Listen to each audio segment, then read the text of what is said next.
Massive story for gold bugs. A long time coming. Finally.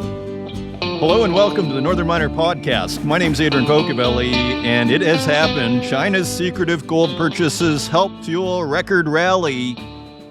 This is the Financial Times. A story that many in the gold community probably thought they would never see. And it is a full-on expose of sorts by Leslie Hook in London for the Financial Times. Wait till you hear this. China's unreported gold purchases could be more than 10 times its official figures as it quietly tries to diversify away from the US dollar, say analysts, highlighting the increasingly opaque sources of demand behind bullion's record-breaking rally. Publicly reported buying by China's central bank has been so low this year, 1.9 tons purchased in August, 1.9 tons in July, and 2.2 tons in June, that few in the market believe the official figures. Analysts at Société Générale estimate, based on trade data, that China's total purchases could reach as much as 250 tons this year, or more than a third of total global central bank demand. The scale of the country's unreported purchases highlights the growing challenges facing traders trying to work out where prices go next in a market increasingly dominated by central bank purchases. Quote, China is buying gold as part of their de-dollarization strategy, said Jeff Curry, Chief Strategy Officer of Energy Pathways at Carlyle, who says he does not try to guess how much gold the People's Bank of China is buying.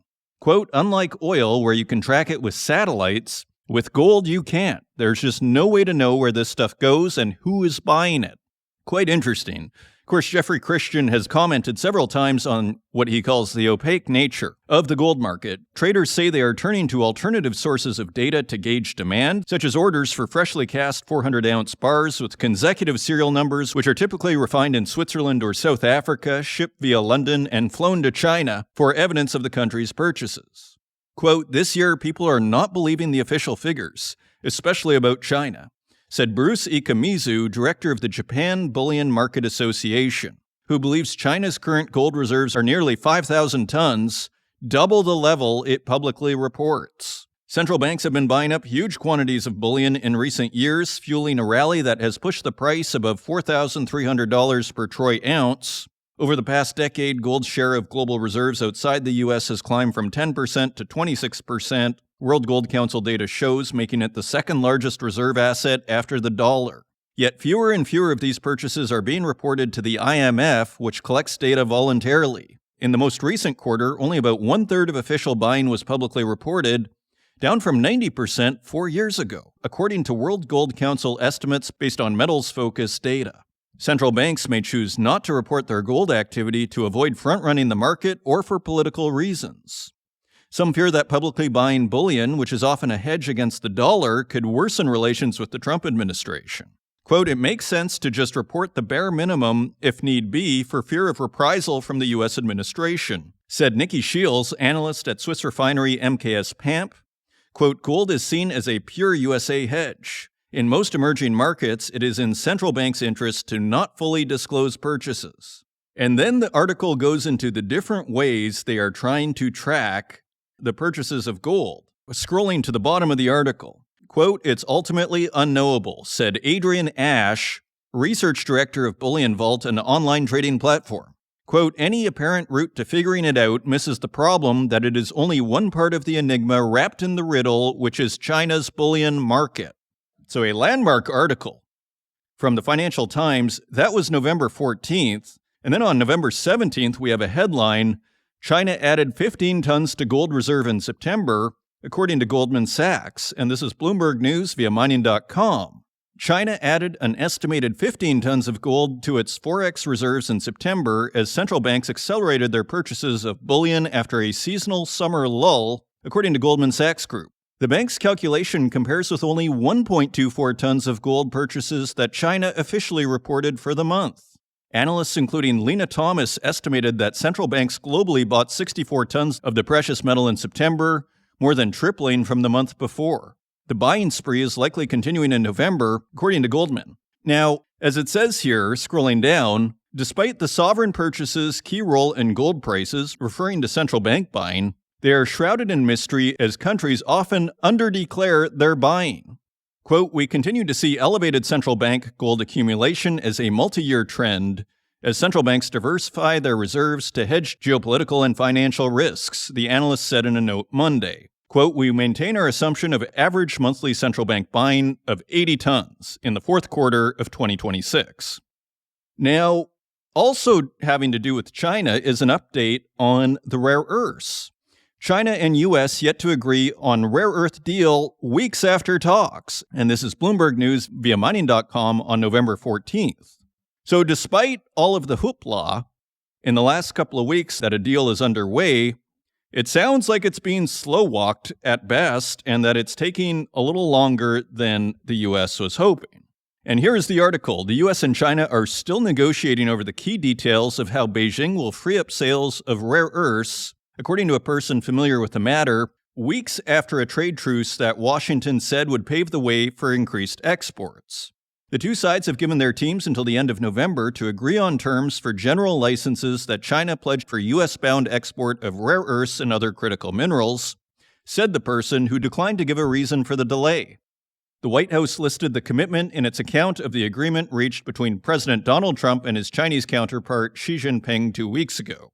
The U.S. characterized the move as the de facto removal of various curbs imposed since 2023 and touted it a major win for the global economy and supply chains. But while Washington has already rolled back tariffs and paused a number of national security measures as part of the agreement, China has yet to comment on the licensing pledge.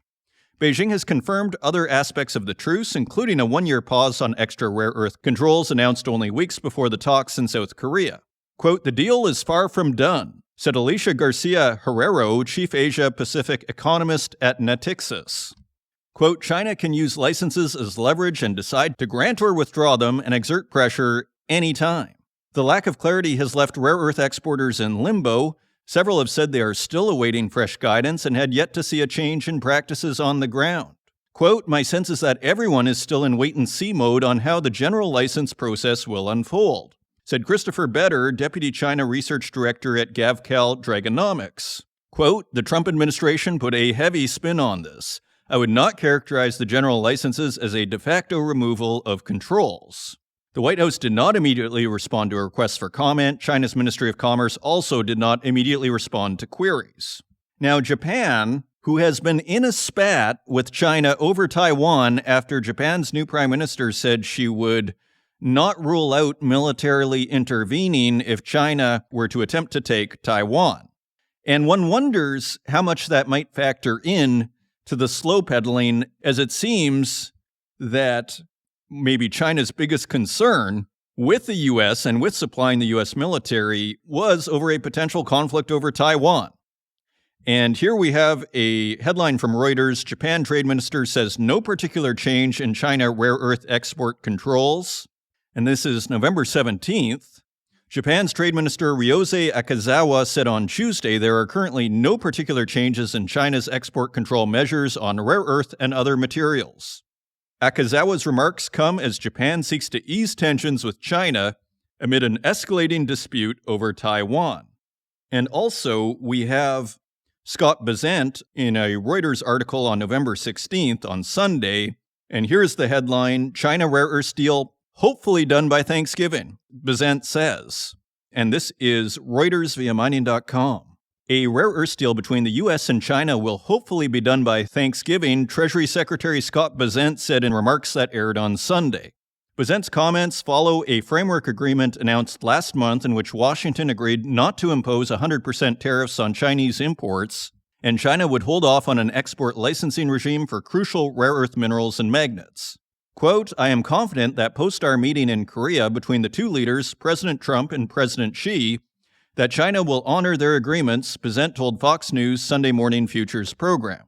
Bessent also disputed a recent Wall Street Journal report that said Chinese officials plan to restrict access to rare earths for U.S. companies with ties to the military. And so we're going to get to that report in just a second. But another interesting headline, which may be affecting the rollout of this deal, this is Reuters on November 12th via mining.com.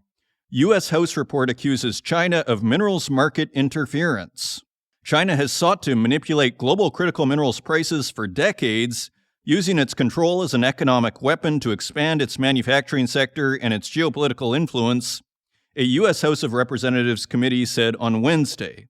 The allegations contained in a 50-page report from the bipartisan U.S. House Select Committee on China and reviewed by Reuters add to a series of missives from Washington criticizing Beijing's sway in critical minerals markets. Scrolling down, in a statement to Reuters, the Chinese embassy in Washington said, quote, "There is nothing credible about the committee," adding that China is committed to, quote, "upholding the security and stability of global production and supply chains." Quote, "We hope the relevant U.S. politicians view China in an objective and reasonable light, proceed from the common interests of China and the U.S., head toward the same direction with China, and promote the development of the China-U.S. relations based on mutual respect and peaceful coexistence and win-win cooperation," said spokesperson Liu Pengyu. And Congressman John Molinar, a Michigan Republican and chair of the committee, said, quote, "China has a loaded gun pointed at our economy, and we must act quickly." So we can see the divide there in rhetoric. Now, just turning to this Wall Street Journal article. This is by John Imont and Raphael Wang. China hatches plan to keep U.S. military from getting its rare earth magnets. So more evidence that from China's perspective, this is the real goal, which is to restrict the military buildup. China plans to ease flow of rare earths and other restricted materials to the U.S. by designing a system that will exclude companies with ties to the U.S. military while fast-tracking export approvals for other firms, according to people familiar with the plan. In a sense, it seems like that's where we were a few weeks ago. Perhaps they are rolling back the extreme reporting and this notion that you can't trade anything with rare earths that have been processed by China without getting China's permission. That seems to be the only thing that is being rolled back here. Otherwise, it seems pretty status quo. We'll give it to you for commercial purposes, not for military. It continues, the validated end-user system, or VEU, would enable Chinese leader Xi Jinping to follow through on a pledge to President Trump to facilitate the export of such materials while ensuring that they don't end up with U.S. military suppliers, a core concern for China, according to the people familiar with the plan. I mean, they're probably also looking at Japan saying, we're going to militarily intervene if China attempts to take Taiwan, and asking themselves, where is Japan getting their weapons? So I don't know what Japan was thinking by having this war of words now. And if this was coordinated, one would think it's even stranger. So a big article in the Wall Street Journal. Now, another huge story that's happening here on the rare earths front is with yttrium. And it is spelled Y-T-T-R-I-U-M. I went to ChatGPT to find out how this rare earth is pronounced. And it is pronounced yttrium, so yttrium. Exclusive. And this is Reuters, November 14th. A new rare earth crisis is brewing as yttrium shortages spread. Global supplies of the rare earth yttrium are running low due to Chinese export restrictions, sparking fears of shortages and surging costs that could hit aerospace, energy, and semiconductor production. China, the main source of the element used in specialty alloys found in engines as well as coatings to shield against high temperatures, restricted exports along with 6 other rare earths in April in retaliation for U.S. tariffs. While a high-stakes meeting last month between President Trump and President Xi had raised industry hopes for a more reliable flow of critical materials, the dispute has not been fully resolved. So while China has since paused some of its rare earth restrictions, its April controls remain in place, raising questions about access for U.S. industry in the absence of a comprehensive deal between Washington and Beijing. The controls, which require exports to obtain licenses from Beijing, have made it hard to get yttrium out of China, according to 4 rare earth traders and Argus analyst Eli Saklotvla. The licenses issued thus far have been for small shipments, and there are still long delays getting material delivered, Saklotvla said. Quote, Chinese export controls have undoubtedly prompted a scramble for yttrium that continues several months on. European prices for yttrium oxide used to make heat shield coatings are up 4,400% since January at $270 a kilogram, Argus data showed. Chinese prices around $7 per kilogram are 16% higher over the period, but falling according to the data. So this is fascinating. European prices for yttrium are $270 per kilogram. Chinese prices are $7 per kilogram. Fascinating. U.S. trade group Aerospace Industries Association said yttrium was essential to the world's most advanced jet engines, and it was working with Washington to expand domestic supply. Quote, at present, our supply chain depends heavily on imports from China, a reliance that has contributed to rising costs amid growing shortages, said Dak Hardwick, AIA's Vice President, International Affairs. Shortages are also a major cause for concern for the semiconductor industry, where yttrium is used as a protective coating and insulator, two industry sources said. One described it as a 9 out of 10 in severity. Richard Thurston, CEO of Great Lakes Semiconductor, said yttrium shortages would lengthen production times, raising costs and make equipment less efficient, though immediate shutdowns were unlikely. Problems are likely to be worse for the larger producers, he added. Quote, shortages will increasingly become a real choke point. In addition to aircraft engines and semiconductors, yttrium coatings are used in gas plants to protect turbine blades from high temperatures. Major producer Mitsubishi Heavy said its gas turbine business faced no issues at present from China's expanded rare earth export controls. Siemens Energy CEO Christian Bruch said the company was working to diversify itself away from Chinese rare earths in general, but it would take time to do so. Quote, so far, we have not seen any direct impact on our supply chains. We're monitoring the situation with concern, but it is still manageable for us at the moment. Scrolling down, a rare earth trader declining to be named due to the sensitivity of the matter told Reuters that their stocks had fallen to 5 tons from 200 tons. Another said they were out of stock. 2 aerospace industry sources said yttrium prices were rising, but the shortfall had not disrupted production. Scrolling down, the U.S. imports all of its yttrium, with 93% coming directly from China, and the remainder made from material that was first processed in China, the U.S. Geological Survey said in a January report. So if you go far back enough in the supply chain, it's all coming out of China. That could soon change thanks to ReElement Technologies based in Indiana, which plans to start producing yttrium oxide at a rate of 200 tons per year, or about 16 tons a month by December, before rising to 400 tons per year by March, CEO Ryan Jensen told Reuters. The U.S. imported an estimated 470 tons of yttrium products in 2024, according to the USGS. So fascinating developments there. It's tempting to see this in classic fashion of the Chinese government to indirectly be putting severe pressure on the United States on a financial front, potentially through secret gold purchases that are raising the price of gold, and on the other hand, by not supplying the U.S. military with the crucial specialty minerals that they need to produce their military equipment. So this contest between the United States and China, the two main narratives are rooted in natural resources, the subject matter of this program, whether it's gold on the financial front or rare earths on the geopolitical military front. It is all happening here, my friends. And so today we have a wonderful show. We have a deep dive on Glencore, a fascinating company in the mining industry. And this is courtesy of Alon Olsha, Senior Industry Analyst, Metals and Mining at Bloomberg Intelligence. You will get a comprehensive update, courtesy of Alon, on what is happening with Glencore in 2025. You are not going to want to miss it. If you want to find us online, you can find us at northernminer.com. You can find us on X at Northern Miner. You can find us on Instagram at The Northern Miner, and on Facebook, LinkedIn, and YouTube, where we also host these podcasts, and wherever podcasts are available, including Spotify, SoundCloud, and Apple Podcasts. And with that, let's turn to the news. Turning to the website, a fascinating development here following Frederick Temesco's report 3 weeks ago on northernminer.com. Could Barrick's next CEO break up the company? We have a report from Reuters, November 16th. Barrick Mining considers splitting into 2 entities. So a confirmation of this line of thinking. The board of Canada's Barrick Mining has raised the possibility of splitting the company into 2 separate entities, one focused on North America and the other on Africa and Asia.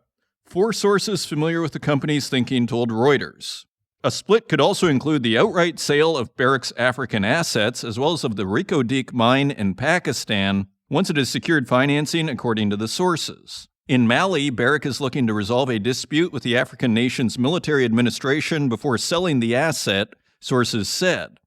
A Barrick spokesperson did not immediately respond to requests for comment. Interim CEO Mark Hill, asked on Monday about a possible split, said the company does not comment on speculation. Talks are ongoing and nothing has yet been finalized, the sources said. Continuing on, Swiss gold refiners interested in setting up in U.S., says official. This is Reuters via mining.com. Swiss gold refiners are interested in setting up shop in the United States in the future, said a senior Swiss economic affairs official on Friday at a press conference after a tariff agreement was reached with Washington. Switzerland exported nearly 53 billion Swiss francs, or $66.8 billion worth of gold to the United States in 2024, a major contributor towards the European country's overall trade surplus of 39 billion francs with the United States. However, gold is not very profitable for Switzerland, with a, quote, very, very small margin of perhaps 1% or less, said Helen Budliger Artida, director of the State Secretariat for Economic Affairs. Quote, but I believe it's important for them. For the U.S., it's crucial to strengthen its gold market, Budliger added. So it just goes to show the trade surplus doesn't necessarily mean profits. Continuing on, Canada plans mining rare earth stakes to combat China. This is Bloomberg News via mining.com. Also on November 14th, Canada plans to buy stakes in projects that will produce and process key minerals, the country's natural resources minister said, as part of a broader effort to secure supplies of materials that are controlled by China. Tim Hodgson said the government had already started studying projects that will receive these equity investments, including mining operations and processing facilities. Those entities would be, quote, deemed in the national interest, but for some reason they aren't able to find the equity, he said in a Thursday interview with Bloomberg News. Quote, for example, some of the rare earths processing facilities that are being talked about, unless they receive equity-like support, given the stranglehold that certain countries have on those markets, they're unlikely to happen. Critical minerals like lithium and graphite, along with rare earth metals like terbium and dysprosium, are essential to motor engines, consumer electronics, and weapons manufacturing. And another related story, this is by Colin McClelland at the Northern Miner on November 13th. Carney formally announces major projects. Canadian Prime Minister Mark Carney has confirmed the second batch of projects to the country's Major Projects Office, one already reported by media outlets this week as the government seeks to fast-track infrastructure building. They include Northcliffe Resources' tungsten proposal in New Brunswick, Nouveau Monde Graphite in Quebec, and Canada Nickel in Ontario, Carney said Thursday in British Columbia. Quote, each of these projects that we're referring to the MPO today is transformational, and their impacts will be amplified by being part of bigger national strategies to boost Canada's competitiveness, Carney said in Terrace, BC, according to prepared remarks. Quote, the world wants Canada as a reliable supplier of critical minerals to build a more sustainable global economy. The federal government formed the MPO in August to speed nation-building ventures through permits. In September, Carney announced the first series of projects being referred to the office for consideration, part of a wider push to develop critical mineral supply chains outside of Chinese and Russian control. So Canada continues to move forward. Moving on to Chile, we have an election, and this is by Northern Miner staff. Chile vote thrusts right-winger to runoff. A strong showing by pro-business candidates in Chilean elections yesterday, and this was written on November 17th, bodes well for the resurgence of mining investment in the world's largest copper producer. Although conservative hardliner Jose Antonio Cast took 24% of the vote, almost 3 percentage points behind communist former labor minister Janet Jara, he is expected to win a December 14th runoff by a landslide, picking up votes from rival candidates according to the latest polls. Quote, if you just add up the votes for the right, Cast has a very significant base of support for the second round, said Hernan Campos, a political scientist at the Diego Portales University in Santiago. Cast has campaigned on attracting more investment by slashing corporate tax rates, regulation, and public spending, while reintroducing guarantees for foreign investors to shield them from future tax and regulatory changes. And also from the Northern Miner, Argentina's Javier Milei to melt glacier law stalling projects, and that is mentioned by Alon Olsha in our discussion on Glencore in Argentina. Continuing on, lithium price surges in China after Ganfeng chairman predicts 2026 demand boom. This is Reuters via mining.com on November 17th. China's lithium price surged on Monday after the chairman of major Chinese producer Ganfeng Lithium Group forecast demand growth of 30% or even 40% for the battery metal in 2026. The most traded lithium carbonate contract on the Guangzhou Futures Exchange rose 9% to close to an upper limit of 95,200 won, or $13,401 per metric ton, its highest since June 2024. The peak came after local media outlet Kalian reported the comments made by Li Liangbin in a conference speech. Li also said demand growth could drive the lithium carbonate price above 150,000 won a ton, or even to 200,000 won. Continuing on, Rio Tinto halts Jadar project in Serbia, according to a report. This is by a staff writer at northernminer.com. Rio Tinto plans to pause its development of the long-delayed Jadar lithium project in Serbia to cut costs and shift focus elsewhere, Bloomberg reported on Thursday. The Anglo-Australian miner intends to place the nearly $3 billion lithium project into care and maintenance after the government approvals process produced little progress, Bloomberg said. It cited an internal memo that it later confirmed with the company's spokesperson. So, Jadar potentially being put on hold. Another huge headline, BHP liable for 2015 Brazil dam collapse, UK court rules in mammoth lawsuit. This is Reuters, also on November 14th. BHP is liable for the 2015 collapse of a dam in southeastern Brazil, London's High Court ruled on Friday, in a lawsuit the claimant's lawyers previously valued at up to $48 billion US. Hundreds of thousands of Brazilians, dozens of local governments, and around 2,000 businesses sued BHP over the collapse of the Fundão Dam in Mariana, southeastern Brazil, which was owned and operated by BHP and Vale's Samarco joint venture. Brazil's worst environmental disaster unleashed a wave of toxic sludge that killed 19 people, left thousands homeless, flooded forests, and polluted the length of the Doce River. A separate claim against Vale was filed in Dutch courts in 2024 on behalf of nearly 1,000 businesses and more than 77,000 individuals hit by the dam break. And moving on to aluminum, EU aluminum buyers scramble as Iceland outage hits, carbon tax looms. This is Reuters via mining.com on November 12th. European aluminum importers are racing to secure supplies of the metal following an outage at a key smelter in Iceland, and before a new carbon tax comes into force, pushing premiums to a 9-month high. The 320,000 ton per year Grundartangi smelter in Iceland, owned by Century Aluminum, cut production by 2/3 in late October due to electrical equipment failure. It will take an estimated 11 to 12 months for replacement transformers to be manufactured, shipped, and installed, Century CEO Jesse Gary said on an earnings call last week, adding that the potline could be restarted sooner if the failed transformers can be repaired. So, the real-world business of mining, as I like to call it here. Another headline, Ethiopia signs agreement for aluminum plant with Rusal. That's Reuters via mining.com on November 14th. And just a few headlines, European Investment Bank to work with Australia on critical raw materials. That is Reuters via mining.com. Another headline, Gina Reinhardt becomes MP Materials top shareholder. And another headline, Robert Friedland-backed Sunrise raises $30 million for scandium mine pre-construction. That is by a staff writer at northernminer.com. And another headline, Congo extends ban on trade in minerals from sites in war-hit East. And this is by Reuters via mining.com. The Democratic Republic of Congo has extended for 6 months a ban on the trading of minerals from dozens of artisanal mining sites in conflict-hit North and South Kivu provinces, the Mines Ministry said.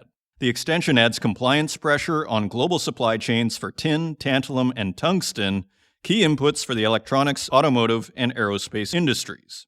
The ban, introduced in February, is being kept in place because of evidence that illegal supply from mines is financing armed groups in the East, according to an order dated November 3rd and signed by the Mines Minister Louis Watum Kabamba. And another headline, Chinese battery material makers push for higher prices as cobalt rally hits supply chain.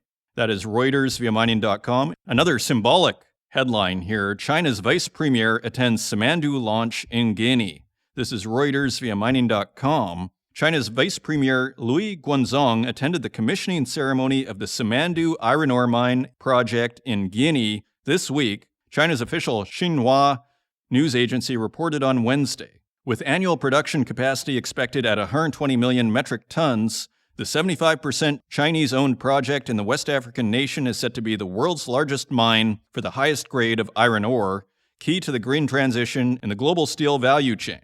So those are your headlines. Now, let's take a look at metal prices.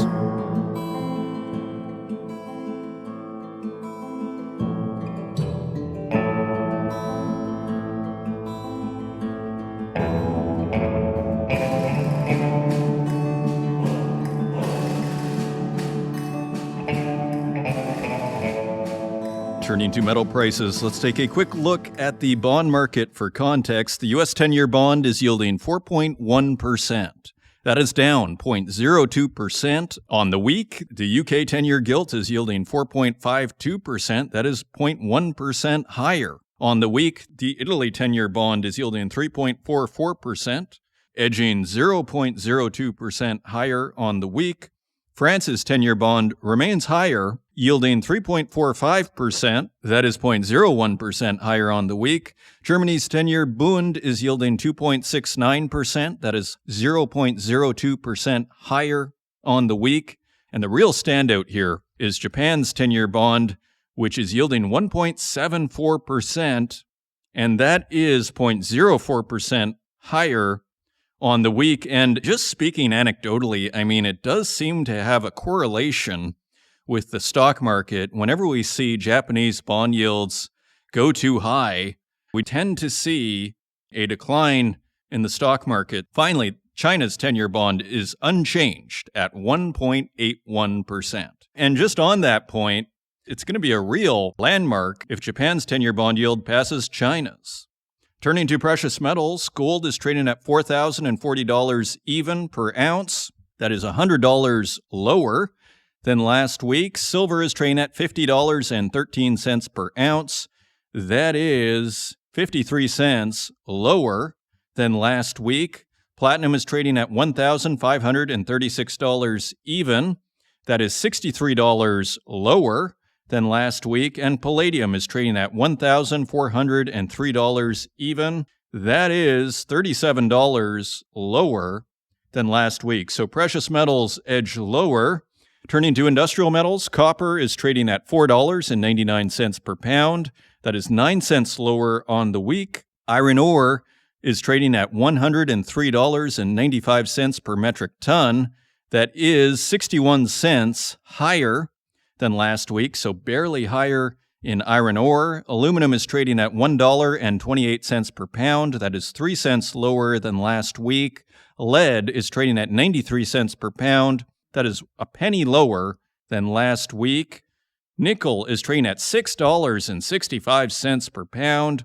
That is 21 cents lower than last week, and that is a number we haven't seen for quite a while. We have to go back several years before we start seeing $5 and $6 handles on nickel. Cobalt is unchanged at $22.03 per pound. Lithium is above $12 at $12.12. That is 78 cents higher than last week. Uranium is trading at $77.20 per pound. That is 25 cents lower than last week. And zinc is trading at $1.36 per pound. That is 4 cents lower than last week. Zooming out, precious metals edge lower, while industrial metals also edge lower, with lithium bucking the trend, breaking $12. So perhaps metals are being impacted by recent declines in the stock market, and those are your metal prices. Coming up, I'm very pleased to welcome for the first time to the Northern Miner podcast, Alon Olsha, Senior Industry Analyst, Metals and Mining at Bloomberg Intelligence. We discuss Glencore in depth, where the company sees itself in 2025, whether it has put its reputation behind it, and where it's searching for growth, and also the complexity of dealing with a company that has such a large trading arm, but also a miner simultaneously, and how that changes its outlook. I hope you enjoy the conversation, and I will see you on the other side.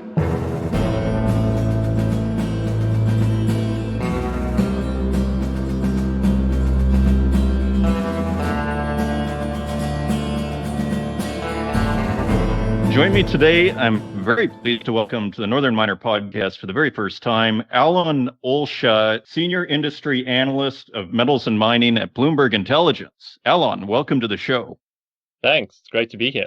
It's wonderful to have you. Of course, I'm a big fan of Bloomberg over here. You've done some research on Glencore, which is one of the more storied companies in this industry. For those that, are maybe we have students that listen or people who are new to the mining industry, maybe getting interested with all the excitement around critical minerals, could you tell us who is Glencore and Just a little bit about the company. I mean, it does many things. Can you paint a portrait if you can? Yeah, sure. I'll give it my best shot. So Glencore is one of the big global diversified miners, and it counts as peers as BHP, Anglo American, Rio Tinto, and Vale. So it's a key constituent in that peer group. Glencore is, though, a bit of a different animal versus its peers. It started out its life and was known for many years as, the world's premier leading commodity trading house, and it was a private company for many years. It had some mines as well, which, would feed its trading arm. And then, its ambitions grew. It eventually decided to list a couple of 2 decades ago now, around 2011, and then it acquired or merged with Xstrata, which was a company that it had partnered up with on a number of its mines. That transaction really transformed the group and kind of shifted the earnings from its trading arm to its mining business. But trading continues to be a very, very important part of the business. It's a very consistent cash generator.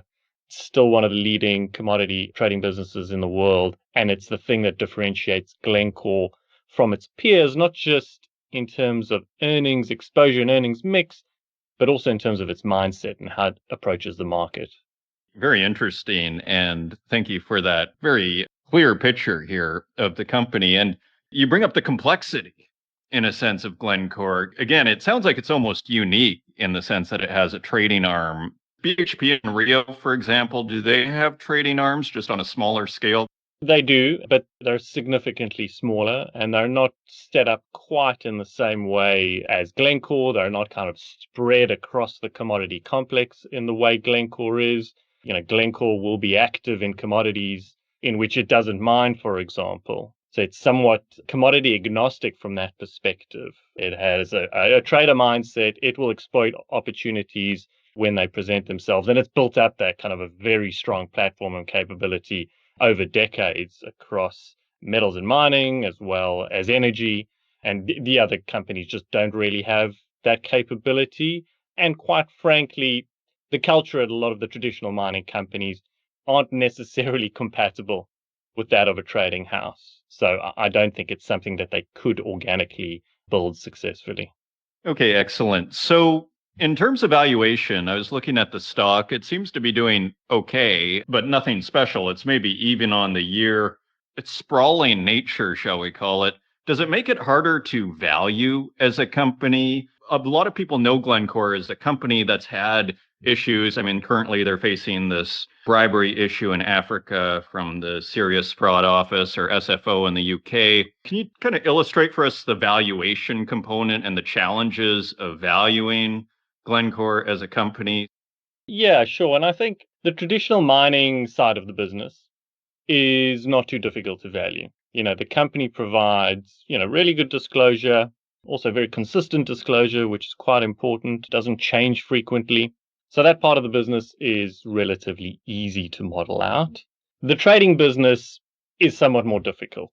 It's often described as a black box, and I think that's probably a fairly accurate description. The disclosure there by its nature is quite limited.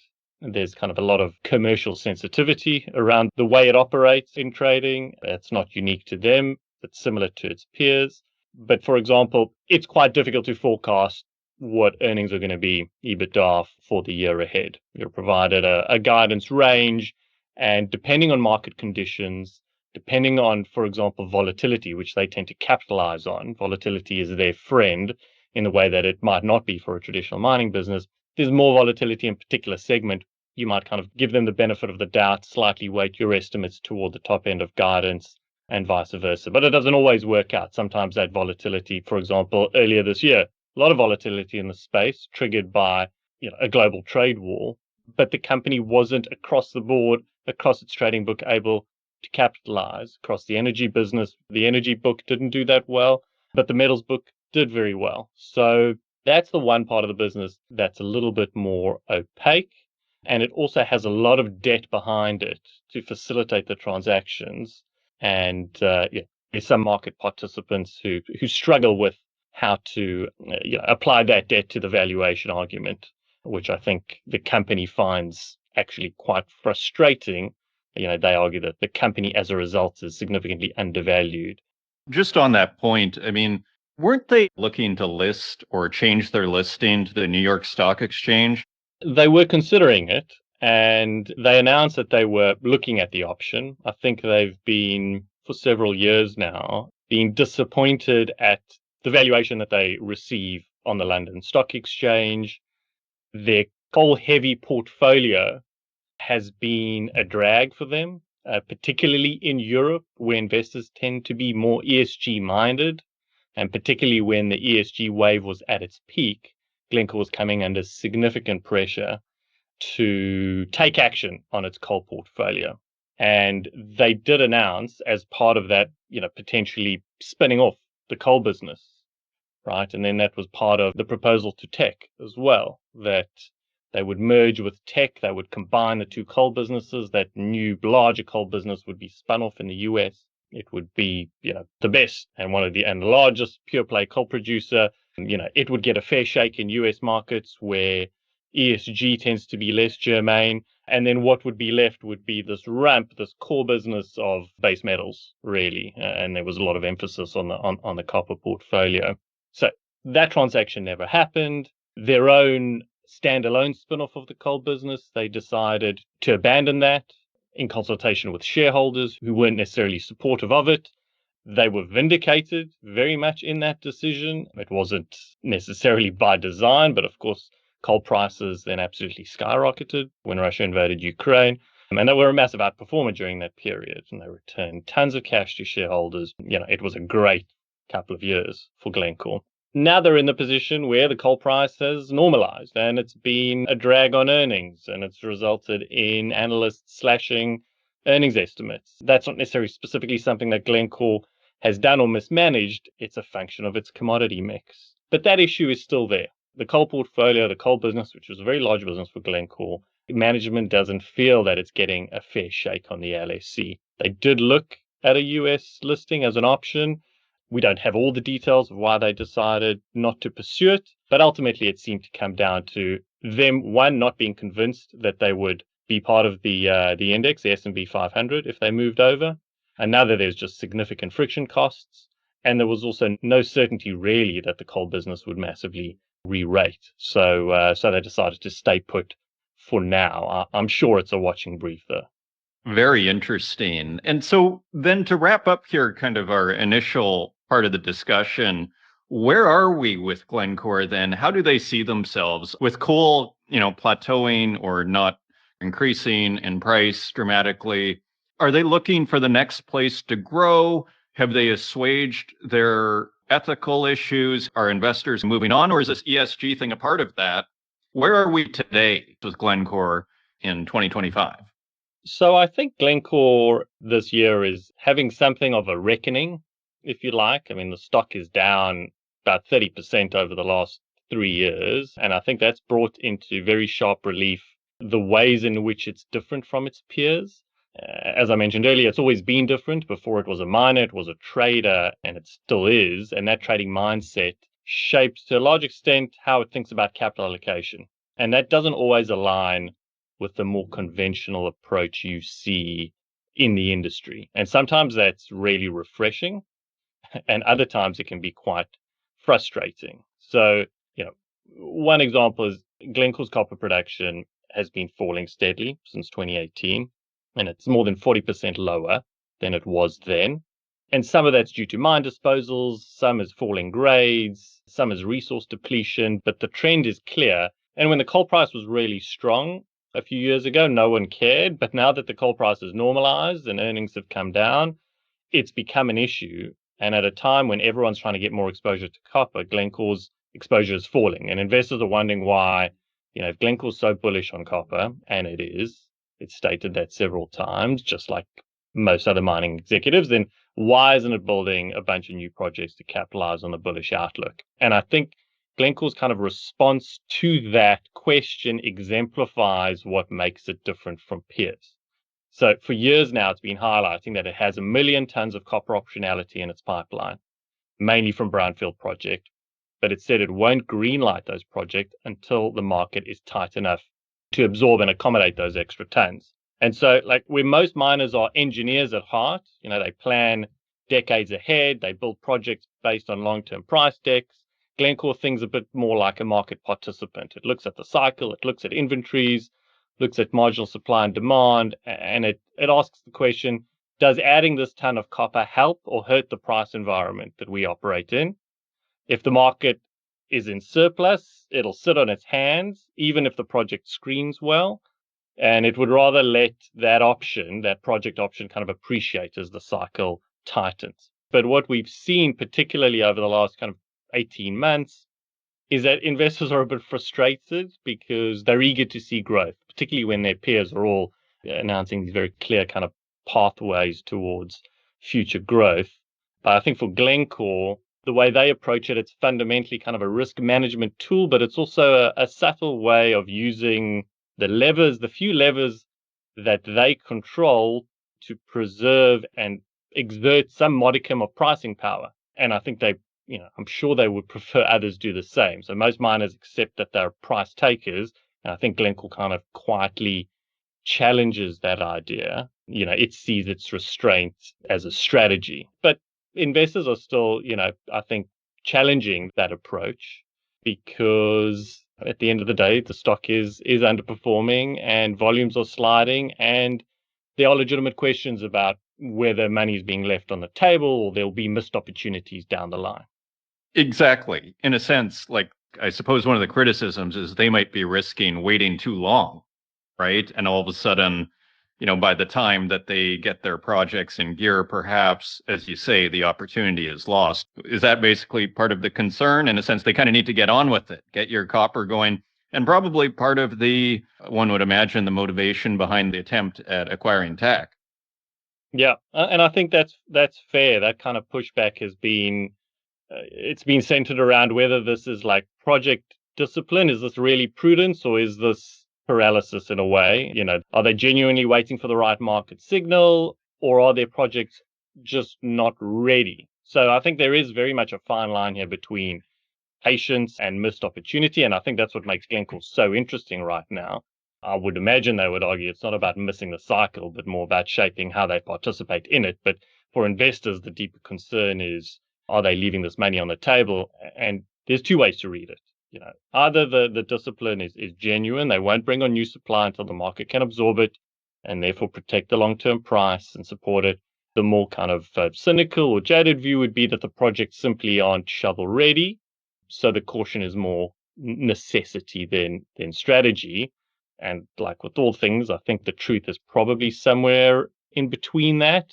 I think part of it is genuine restraint, right, kind of waiting for the right window. And part of it is that their new wave of projects, which is Mara in Argentina and Corocohuayco in Peru, they still do need some de-risking before they can be sanctioned.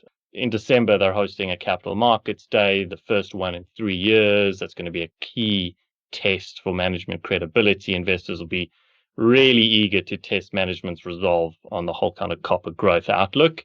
I think they're very keen to see some follow through. Indeed. When you read your report, I think you use the word pressure, right? Like, it sounds like there's pressure to grow the copper assets. Would that be fair? It is fair. I mean, the copper price has been doing well. It's come off a little bit recently, but it's doing well. The outlook is solid. It's very much a consensus view. There's very few people who would push back on the long-term fundamentals. And as we've already discussed, it takes time to bring volumes to market, and you don't want to miss out. And I think the CMD is a chance to show that their discipline isn't just delay. And I think the pressure is also building because their peers have presented very clear pathways to growth. So, they're not without their issues. BHP is spending up to $15 billion in Chile just to keep output flat. It's facing its own real challenges at Escondida in terms of grade decline and having to demolish and build a new concentrator, etc. But they have Vicuña, which is a JV with Lundin, which is an exceptional deposit, which will underpin real growth. They also have project options in their Copper South Australia unit. Rio Tinto has Oyu Tolgoi in Mongolia. They've doubled down on lithium. And then, of course, Anglo and Teck are coming together, and, they're on their way to creating this copper powerhouse. So Glencore kind of they need a strong narrative as well. They didn't need a strong narrative a couple of years ago because of coal. Now that things have settled and inertia has set into a lot of commodities with the exception of copper, now they need that narrative to compete with their peers. Fascinating indeed. So it brings up that whole issue of where's the growth going to come from? And it somewhat dovetails into the discussion around Argentina. Another fascinating part of your report was how it sounds like they're quite exposed in Argentina, and that's a double-edged sword, it sounds like. On one hand, hey, it's the land of opportunity in Argentina, but you're always one election away from, in a sense, it all being, taken away from you. Where is the growth going to come from, and how does Argentina factor into that? Yeah, I mean, Argentina, no question. It's a big part of their growth, but it's not only them that's made a big bet. BHP and Lundin as well. They're also hoping for great things from Argentina. And the mood music has certainly been positive. Glencore, if it follows through on all its plans, it'll spend current estimates around $9.5 billion on developing two projects in Argentina. One is Mara, which is the smaller project, about $4 billion. That's a pretty low risk, a low technical risk brownfield expansion. And the other is the riskier El Pachon, which is a project that's been around for a very long time, potentially very, very large project, but it's not without its issues. It's high altitude, it's remote, and there's little to no infrastructure. So when you're spending that kind of capital, you want to be sure that there's kind of a solid kind of regulatory fiscal framework in place. I think that's part of the reason why Glencore hasn't been able to move as quickly on some of these copper options as its peers, because it does have this exposure to Argentina. It does have Coroccohuayco, which is in Peru, which is a very established mining jurisdiction, so less risk there. But these other two projects very much, exposed to the uncertainty surrounding Argentina. But the mood music, as I said, has been positive. Just on Friday, there was a report by Bloomberg News that President Milei was potentially looking to modify the country's glacier protection laws, which has been a big impediment to big mining projects. Mara, for example, there have been activists who have protested around the impact it could have to a glacier, which is somewhat nearby. El Pachon, there's some dispute over its proximity to glacial formations. So that just on its own could potentially remove an impediment. And I think more importantly, also, there's just like a fiscal stability agreement, the confidence that capital that's put in and that the returns that are then generated ultimately are able to be remitted in one form or another back to the parent company and to shareholders. I think that's key. But everyone seems to be getting quite positive on what could become the next big frontier in the copper industry. Okay, very interesting. And another quite interesting part of the report was your discussion of Teck and Anglo American and whether Glencore would show up again, the uninvited guest, so to speak, to the party.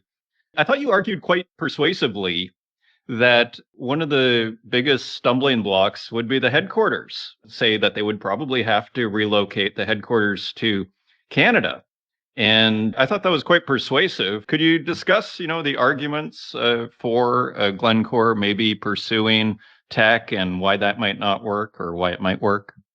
Yeah, and I think Anglo American did an excellent job by addressing that concern, which was a concern obviously not just held by Canadian policymakers, but also by Norm Keevil. That certainly seemed to be an issue for him when Glencore initially made their proposal to buy out Teck a few years ago and frustrate Teck's own kind of unbundling strategy, which probably proved to be too complex in any event for shareholders and didn't necessarily achieve what they had set out. Could Glencore come in and disrupt this deal?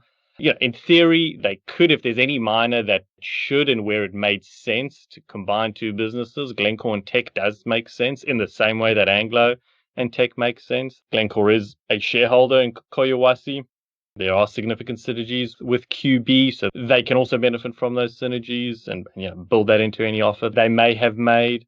Anglo, good for them that they managed to propose a nil premium deal, which I don't think has been has met with mixed reviews from Teck shareholders. So that creates a small opening for another bidder. But of course, I think that also leaves room for Anglo American to counter, and I think that they know this. But ultimately, for Glencore, it's three things that they would need to do. They would need to make a higher bid than Anglo American. They would need to devise a structure to get rid of coal, because no merger with Teck would likely be successful if they retain their coal business. Teck shareholders have already they sold their business to Glencore. They wouldn't want to regain exposure to that. And in order for them to do that, Glencore would then have to come up with a pretty innovative deal structure if they were going to make a scrip offer. That could be a collar or it could be something else. But there's a lot of risk for Teck shareholders if they simply made an offer with their coal portfolio in place, only promising later to dispose of it.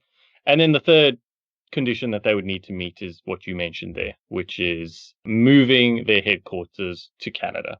And I think Anglo American was able to do this. I don't think it was an easy deal for Anglo American, but as a company, they're not necessarily rooted to a particular jurisdiction. They're in London. Of course, they have no assets in London. They used to have their headquarters in South Africa. They've already moved once. Glencore has its trading arm in Switzerland. That trading arm informs the DNA of the broader group. Management's based there as well. I can't see management moving to Canada. The marketing business would have to stay in Switzerland to avoid tax leakage. So at best, you could have a situation where there's two businesses, the mining business with a headquarters in Canada and a marketing business with headquarters in Switzerland, but tough to see the HQ, the corporate HQ, move in its entirety to Canada. And I think that would just be a deal breaker, because Anglo American managed to kind of tick all the boxes and to a large extent actually showed up BHP and Glencore in terms of how to construct a deal that is met with favor by the target. I mean, it was really good deal strategy on their part. Yeah, it seemed Norm Keevil wanted it to happen as well, which is probably a key factor here. And it did seem to a certain degree, and this is pretty subjective, but it did seem from a brand perspective, we might say Glencore and Teck, at least, Norm Keevil, maybe saw it as a bit of a company culture clash, shall we say, perhaps. So even if they came in now, I'm not sure if that part on my speculation here is resolved. Yes, I think that's right. Again, we can only speculate, but I would imagine Norm Keevil looked at Anglo American as a traditional mining company with all the things that go with that, a real mining engineers company, as opposed to Glencore, which I think in many ways unfairly has been described as being more of a maverick in the sector and having exclusively this trading mentality, which I think is unfair and outdated.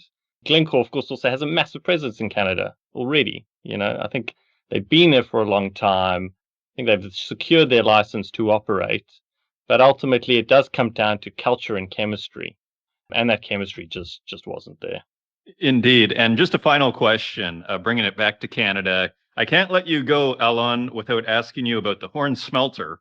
Of course, we saw that Reuters exclusive came out, I don't know, a week and a half ago, 2 weeks ago, on a report of some kind that they were considering shutting down the Horn smelter in Canada. The company has come out and said, no, that is not the case. Any thoughts on what's happening over there? Do you have any insights for us? Yeah, I mean, I'm not sure I have any searing insights, but there's no question that Glencore's smelting footprint is under pressure globally, but it's not just a Glencore issue. The economics of smelting have deteriorated very sharply. So in copper specifically, which is relevant to Horn, copper treatment and refining charges, they're at multi-decade lows, and on spot terms, they've gone negative. And frankly, if it weren't for strong byproduct credits or the free metal from precious metals, particularly the record high gold price, I think a lot more Western smelters would have shuttered by now. So Horn is just kind of the last or the latest flashpoint. But Glencore's moved already on a few other plants. So there's Passau in the Philippines that's been shut. There's Portovesme in Italy on zinc. There's Mount Isa in Australia, which was going to shut until it managed to secure a deal with the Australian government. So the theme around smelting is pretty consistent. You've got low processing fees, which will remain under pressure. You've got high energy and labor costs, and you've got rising environmental capex as well, particularly in OECD countries. And I think at Horn, based on the report and based on Glencore's disclosure around that plant, I think that's the source of this concern is environmental capex and the capex required to modernize the plant. I think it's important to stress that Glencore, in response to that article, said that they weren't planning to shut the operation. But we know that it's changed its approach to the way, it plans to meet the tighter arsenic limits there. I think putting it simply, you've got big capex there to meet environmental standards, plus very weak smelter margins, and that's a pretty hard equation to solve. Smelting as an industry is getting pinched from both ends. You've got stricter standards on the one hand, and then thinner fees on the other hand. So, we'll just have to wait to see where this lands up. Indeed, it kind of rang true despite the denials, and there's speculation that, of course, maybe the story is being leaked to a certain degree, and maybe hopes, of governments helping out because, of course, they want these, metals processing facilities to happen. Any final thoughts? Well, I think the next big focus clearly is on copper and this capital markets day that's coming up and the company's strategy beyond that. I think if Glencore can lay out a clear path to restoring copper production, even staged over several years, that goes a long way to rebuilding confidence. And I think expectations are relatively low, so it ironically gives them, a fair amount of room to surprise on the upside. I think they simply need to show they have a plan to turn all that option value into tons, and that would be seen as a big win. Alon Olsha, Senior Industry Analyst, Metals and Mining at Bloomberg Intelligence. Thank you for joining us and sharing all of your insights and perspectives on this week's Northern Miner podcast. Thanks for having me, Adrian.